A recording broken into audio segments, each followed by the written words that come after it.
Hello everyone, welcome back to Sangharsh IQ। So आज का हमारा टॉपिक है रिवोल्ट ऑफ 1857, जो कि मॉडर्न हिस्ट्री के अंदर काफ़ी इंपॉर्टेंट टॉपिक है आपका। सबसे पहले हम कुछ डिटेल्स देखेंगे, उसके बाद हम MCQs डिस्कस करेंगे, जिसके साथ आपकी कंप्लीट रिवीजन हो जाएगी। Let's start. सबसे पहले देखते हैं रिवोल्ट था क्या। It was the first expression of organise resistance against the British East India company. ये ब्रिटिश ईस्ट इंडिया के कंपनी के अगेंस्ट सबसे पहला ऑर्गेनाइज रेजिस्टेंस था, जो कि कुछ बड़े लेवल पे था। It began as a revolt of the sepoys of the British English East India company's army, but eventually secured the participation of the masses. ये एक्चुअली स्टार्ट तो हुआ था as a sepoy of the British India army, but धीरे धीरे इनमें participation होता हुआ काफ़ी मासेस इन्वॉल्व होते रहे इसमें। तो रिवोल्ट को काफ़ी नामों से जाना जाता है, by several names, like the Spoy Mutiny by the British historians, the Indian Mutiny, Great Rebellion by the Indian historians, the Revolt of 1857, the Indian Insurrection, and the First War of Independence। First war of independence किन्होंने बोला था? VD Savarkar ji ने। उसके बाद देखते हैं revolt के causes क्या थे। पोलिटिकल कॉजेज देखते हैं सबसे पहले। British policy of expansion. The political causes of the revolt were the British policy of the expansion through the doctrine of lapse and direct annexation. सबसे पहले कोर्स था उनका डॉक्ट्रिन ऑफ पॉलिटिकल कोर्स था। सबसे पहले doctrine of lap. Doctrine of lap किन की तरफ से लाई गई थी? लॉर्ड डलहौजी की तरफ से। ये हमने सब अच्छी तरह से डिस्कस किया in the governor general video. सबसे पहला कोर्स था डॉक्ट्रिन ऑफ लैप्स, क्योंकि इनके द्वारा डायरेक्ट एनेक्सेशन कर रहे थे। ये पॉलिटिकल कोर्स था। A large number of Indian rulers and chiefs were dislodged, thus arousing fear in the minds of other ruling families who apprehended a similar fate. Rani Lakshmibai adopted son was not permitted to sit on the throne of Jhansi. Direct doctrine of lapse में क्या था कि Britishers की तरफ से ये आया गया था। उन्होंने बोला था अगर कोई उनका नेचुरल मीन सिंपल सी बात है, उन्होंने बोला था कि if any Indian ruler dies without living a male heir, his kingdom would automatically pass over to the British. इसीलिए रानी लक्ष्मीबाई का जो अडॉप्टेड सन था उन्हें परमिट नहीं किया गया था उनके थ्रोन पे बैठने के लिए। Satara, Nagpur and Jhansi were annexed under the doctrine of lapse. ये भी डॉक्ट्रिन ऑफ लैप्स के अंडर नेक्स्ट किए गए। Jaipur, Sambalpur and Udaipur were also annexed, ये भी। एंड जो नेक्सेशन ऑफ अवध था by lord Dalhousie on the pretext of maladministration. ये भी आपको क्वेश्चन पूछा सकता है कि अवध की जो नेक्सेशन तो किनके बेसिस पे हुई थी? Maladministration. Left 1000 of nobles, official, retainers and soldiers jobless. Next time हमारा social and religious causes. The rapidly spreading western civilisation in India was alarming concerns all over the India. In act in 1850 change the Hindu law of inheritance, enabling a Hindu who had converted into Christianity to inherit his ancestral properties. उस time पे actually क्या हो रहा था? Western civilisation काफ़ी rapidly spread हो रही थी, एंड इसी के चलते जो 1850 में एक्ट आया था उनकी तरफ से ये अनाउंस कर दिया गया था कि हिंदू लॉ में जो इनहेरिटेंस, मतलब जो हिंदू क्रिश्चियन में कन्वर्ट होगा वो अपनी एंसेस्ट्रल प्रॉपर्टीज़ को इनहेरिट कर सकता है। इसी की वजह से पीपल कन्विंस्ड हो गए कि गवर्नमेंट प्लान कर रही है to convert Indians to Christianity. The abolition of practice like sati and female infanticide and the legislation legalising widow marriage were believed as a threat to establishing social structure. क्योंकि उनका उस time का social structure था ये कि जो सती होनी चाहिए, female infanticide and legal window remarriage नहीं होनी चाहिए।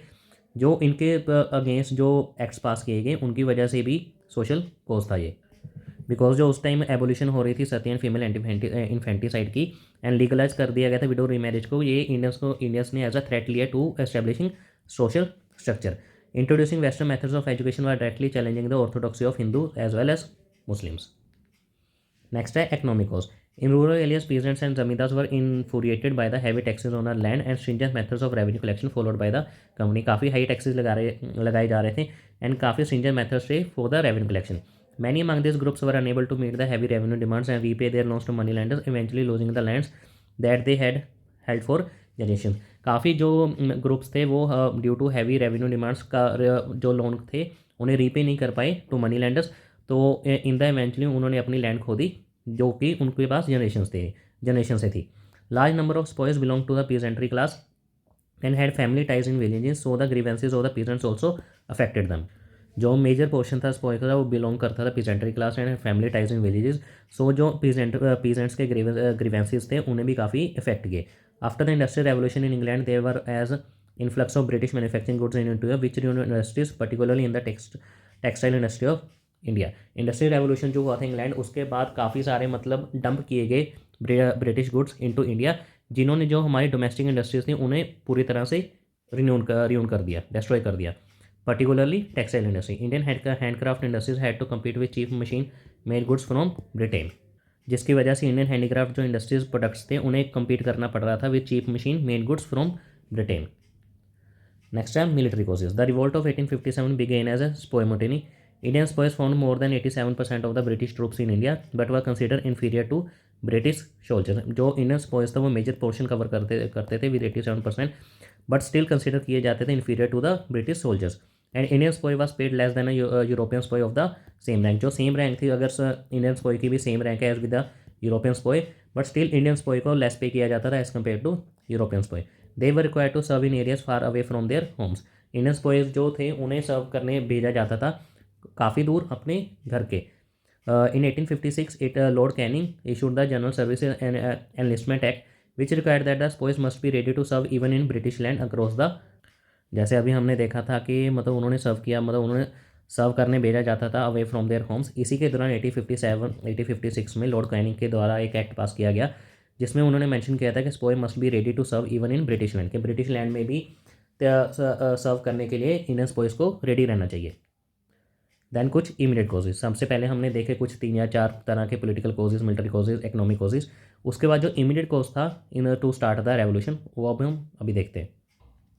The atmosphere so such a that even a small issue could lead to revolution. इसका मतलब है कि एटमोसफेयर ऑलरेडी उन कॉजेज की वजह से इतना सच्चा था कि एक स्मॉल इशू भी could lead to revolution.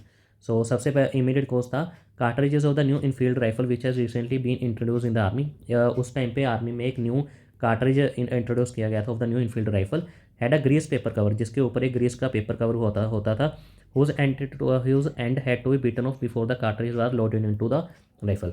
Actually क्या हुआ था, उस टाइम पे आर्मी में एक कार्ट्रिज इंट्रोड्यूस हुआ था जिसके ऊपर ना ग्रीस का पेपर होता था, ठीक है, जिसे पेपर कवर होता है जिसे हमें रिमूव करना पड़ता था बाय माउथ, ठीक है, बिफोर कार्ट्रिज को लोड करने में इन राइफल में, ठीक है। Pig and beef fat were use to make the grease, और उस ग्रीस पेपर में क्या यूज होता था, pig and beef fat. The Hindu and Muslim soldiers were so outraged by this that they began to suspect that the government was actively attempting to undermine their religion. It was the immediate root of the uprising. जैसे कि हमने अभी देखा कि rifle में cartridge को load करने से पहले उसे ग्रीस पेपर को उतारा जाता था, एंड वो ग्रीस पेपर किससे बनता था, पिग एंड बीफ फैट से। जैसे कि हम पता है कि हिंदूज का रिलीजियस सेंटिमेंट है with the beef, and Muslim के लिए pig as a taboo consider होता है। सो जिसकी वजह से ये इमीडिएट रूट कॉज बना अपराइजिंग का। सो मेन सेंटर्स कौन से थे रिवोल्ट के। सो सबसे पहले हम देखते हैं दिल्ली में Bahadur Shah and general Bakht Khan. Then Lucknow Begum Hazrat Mahal, Birjis Qadir, Ahmadullah. Then Kanpur में नाना साहिब, राव साहिब, तात्या टोपे एंड अजीमुल्ला खान। झांसी में रानी लक्ष्मीबाई, मोस्ट इंपॉर्टेंट। बिहार में कुंवर सिंह, अमर सिंह। राजस्थान जैदल सिंह एंड हरदयाल सिंह। फरुखाबाद में तुफजल हसन खान। असम में कनपरेश्वर सिंह, मणिराम दत्ता बरुआ। उड़ीसा में Surendra Shahi and Ujjwal Shahi. This is the most important part of this session. ये नाम आपने अच्छी तरह से याद रखने हैं। दिल्ली, लखनऊ, कानपुर, झांसी, ये इन चारों के तो मोस्ट इंपॉर्टेंटली पूछे जाते हैं आपसे। दिल्ली बहादुर शाह जनरल बख्त खान, लखनऊ बेगम हज़रत महल, कानपुर नाना साहिब तात्या टोपे, झांसी रानी लक्ष्मीबाई, बिहार का कुंवर सिंह पूछा जा सकता है। दैन राजस्थान जदयाल सिंह, हरदयाल सिंह। दैन उड़ीसा का सुरेंद्र शाही, उज्जवल शाही। एंड अगर आपको ये क्वेश्चन पूछा जा सकता है कि 1857 का रिवोल्ट किस जगह से स्टार्ट हुआ था, then the answer would be Meerut. ये आपने ध्यान रखना है कि 1857 का रिवोल्ट किस जगह से स्टार्ट हुआ था, then Meerut. Then suppression and the revolt, मतलब कौन कौन से लीडर्स को किस किस जगह पे थे, एंड कौन कौन से ब्रिटिशर्स ने कौन सी जगह स्प्रेस की। दिल्ली में जैसे हमने देखा बहादुर शाह, कौन थे वहाँ के ब्रिटिशर जिन्होंने स्प्रेस किया, जॉन निकोलसन। लखनऊ में हेनरी लॉरेंस। कानपुर में ये आपने ध्यान रखना है बेगम हजरत महल वाला रिवोल्ट हेनरी लॉरेंस ने। कानपुर में नाना साहिब थे जो स्प्रेस किया कैंपबेल ने। झांसी एंड ग्वालियर में लक्ष्मीबाई तात्या टोपे थे। जनरल ह्यू रोज, ये इंपॉर्टेंट है, ये आपने ध्यान रखना है। बरेली में खान बहादुर खान, स्प्रेस किया अगेन कैंपबेल ने। इलाहाबाद एंड बनारस में मौलवी लियाकत अली, स्प्रेस किया कर्नल ओंसेल ने। एंड बिहार में कुंवर सिंह, स्प्रेस किया विलियम टेलर ने। ये भी आपको ध्यान रखने हैं, स्पेशली ये कैंपबेल एंड ह्यूग्रोस, ये तीनों। देन उसके बाद why did the revolt fail, ये हम सबको पता है कि रिवोल्ट फेल हो चुका था। किसकी वजह से, मतलब कौन कौन सी रीज़न थी। लिमिटेड अपराइजिंग, बहुत लिमिट अपराइजिंग थी। Although the revolt was Fairlie wide spread, a large part of the country remain unaffected bye it. मतलब हमने जैसे देखा था काफ़ी अच्छी तरह से ऑर्गेनाइज किया हुआ था, मतलब काफ़ी जगह फैला हुआ था ये रिवोल्ट, बट स्टिल जो कंट्री का लार्ज पार्ट था वो रिमेन अनअफेक्टेड ही रहा इससे 1857 रिवोल्ट से। The revolt was mainly confined to the Doab region, Doab region के आसपास ही कन्फाइंड रहा ये जो रिवोल्ट था। The large princely states Hyderabad, Mysore, Travancore and Kashmir as well as the smaller ones of Rajputana did not join the rebellion. जो लार्ज प्रिंसली स्टेट्स थे Hyderabad, Mysore, Travancore and Kashmir as well as the Rajputana, इन्होंने ज्वाइन ही नहीं किया 1857 revolt. The southern provinces did not take part in, सदर provinces ने भी part नहीं लिया। नो अफेक्टिव लीडरशिप, जैसे हमने देखा था कोई एक अफेक्टिव लीडर नहीं था, मतलब joint leader. The rebels lacked an effective leader although the Nana Sahib, Tatya Tope and Rani Lakshmi were brave leaders, they could not offer effective leadership to the movement as whole. Although मतलब जो नाना साहिब, तात्या टोपे, रानी लक्ष्मीबाई ये ब्रेव लीडर्स थे, बट ये भी एक इफेक्टिव लीडरशिप प्रोवाइड नहीं कर पाए मूवमेंट को। Limited resources, the rebels bag lacked resources in terms of man and money. The English on the other hand received a steady supply of man, money and arms in India. जैसे Britishers के पास proper supply थी man की, army की, या फिर पैसों की, या फिर आर्म्स इन इंडिया की, हमारे पास ऐसी कोई भी रिसोर्सेज नहीं थे, या ना मैन के ना मनी के। No participation of the middle class की पार्टिसिपेशन भी नहीं देखेगी इस रिवोल्ट में। The English educated middle class, the rich merchants, traders and zamindars of Bengal help the British to suppress the revolt. इन्होंने इवन के उनकी हेल्प करी ब्रिटिशर्स की to suppress the revolt. So इस रिवोल्ट के रिजल्ट्स क्या है? End of company rule. The revolt mark the end of the East company rules in India. जैसे 1857 से पहले ईस्ट इंडिया कंपनी का ही रूल था, इसके बाद ये रूल चला गया, ठीक है।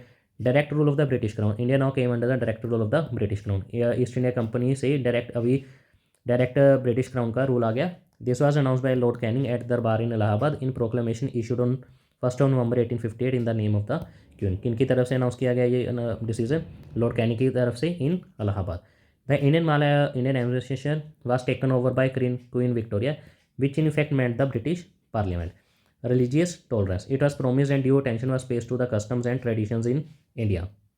ब्रिटिश की तरफ से ये प्रॉमिस किया गया कि उसके बाद ये प्रॉपर अटेंशन देंगे to the customs and traditions of India. Administrative changes क्या है? The governor general office was replace by that of the viceroy. ये काफ़ी इंपॉर्टेंट है आपके लिए। इन 1858 जो हमारा गवर्नर जनरल ऑफ इंडिया का ऑफिस था वो रिप्लेस किया गया है by the viceroy. And first viceroy कौन बने थे? Lord Canning. मैं एक बार सभी को सजेस्ट करूँगा गवर्नर जनरल वाइसरॉय पे हमारी एक वीडियो है प्रॉपर, उसे आप ज़रूर देखें। The doctrine of lapse was abolish, जो लॉर्ड डलहौजी की तरफ से डॉक्ट्रिन ऑफ लैप्स किया गया, जिनके अंदर डायरेक्ट एनेक्सेशन हुई थी काफ़ी स्टेट्स की, उसे अबॉलिश कर दिया गया। The right to adopt sons as legal heirs was accepted. Next, military reorganisation. The ratio of British officers to Indian soldiers increase but the armoury remain in the hands of English. जो ratio थी British office to Indian soldiers वो increase करेगी, but the armoury remain in the hands of the English. So कुछ famous books जो revolt of 1857 पर लिखी गई हैं। सबसे पहले the Indian war of independence, हमने पहली स्लाइड पे देख लिया था, वी.डी. सावरकर, काफ़ी इंपॉर्टेंट है। Rebellion 1857 symposium by Puranchand Joshi. The Indian mutiny of 1857 by George Bruce Malleson. Great mutiny by Christopher Hibbert. Religion and ideology of the rebels of 1857 Iqbal Hussain. Excavation of truth unsung heroes of 1857 war of independence by Khan Mohammad Sadiq Khan. ये आपने सभी अच्छी तरह से read करनी है क्योंकि ये इंपॉर्टेंट है, पूछी जा सकती हैं आपको। देन इसके बाद हम कुछ एमसीक्यूज डिस्कस करेंगे जिसके साथ आपका पूरा टॉपिक रिवाइज हो जाएगा। During the 1857 mutiny who among the following was governor general of India. So कुछ कौन थे उस टाइम के governor general? That is lord Canning. The Meerut outbreak was sudden and short lived like a summer gale. This statement with reference to 1857 mutiny was made by which historian. जो ये statement है ये किन की तरफ से बोली गई? That is S N. Sen. S N. Sen means Surendranath Sen.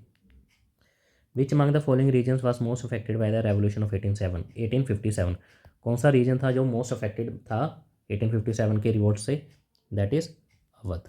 And जिनको सबसे पहले ना जो जिनको नेक्स्ट किया गया था on the issue of the mall administration. ये चीज़ आपने याद रखनी है। The leader of revolt of 1857 in Lucknow was. Lucknow में लीडर कौन सा था? हमने पूरा टेबल अच्छी तरह से देखा था, that is Begum Hazrat Mahal. What was the role of Tatya Tope in 1857 mutiny. Tatya Tope का क्या रोल था 1857 म्यूटिनी में? That is both A and B. He was the commander in chief of the army of Nana Sahib. Nana Sahib की आर्मी के कमांडर इन चीफ थे Tatya Tope. He organized hills of Panchamal region against the British. ये भी इन्हीं का काम था। Sir Hugh Rose described whom as the best and bravest military leader of the rebel.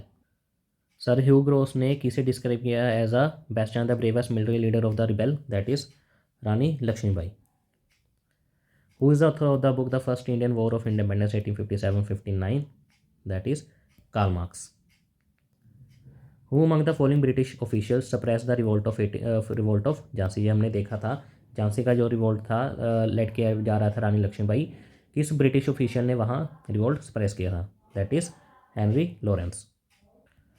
नहीं sorry, that is a wrong answer. Actually Henry Lawrence में तो लखनऊ का रिवोल्ट सप्रेस किया था led by Begum Hazrat hell. Actually Jhansi का जो रिवोल्ट था वो ह्यू ग्रोस की तरफ से सप्रेस किया गया था. ये गलत एनिमेशन लग गया, sorry.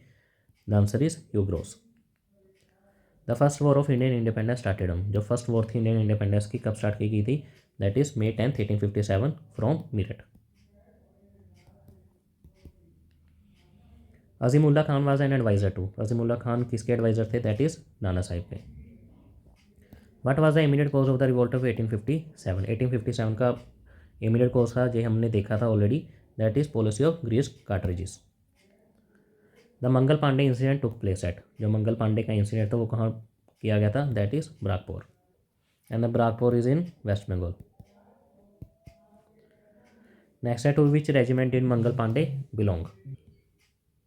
That is 34th native infantry.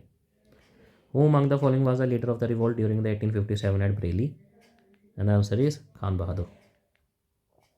Who was the commander in chief of Nana Sahib? ये हमने देखा था स्टेटमेंट में, that is Tatya Tope. The centre of the 1857 revolt in Bihar was? Bihar का जो सेंटर था बिहार में 1857 का कौन सा सेंटर था रिवोल्ट का? That is Jagdishpur. Which of the following places was not a centre of the revolution of 1857? That is Jaipur. So thank you, that's it for this class. अगर आपको क्लास अच्छी लगी तो do like share and subscribe our channel.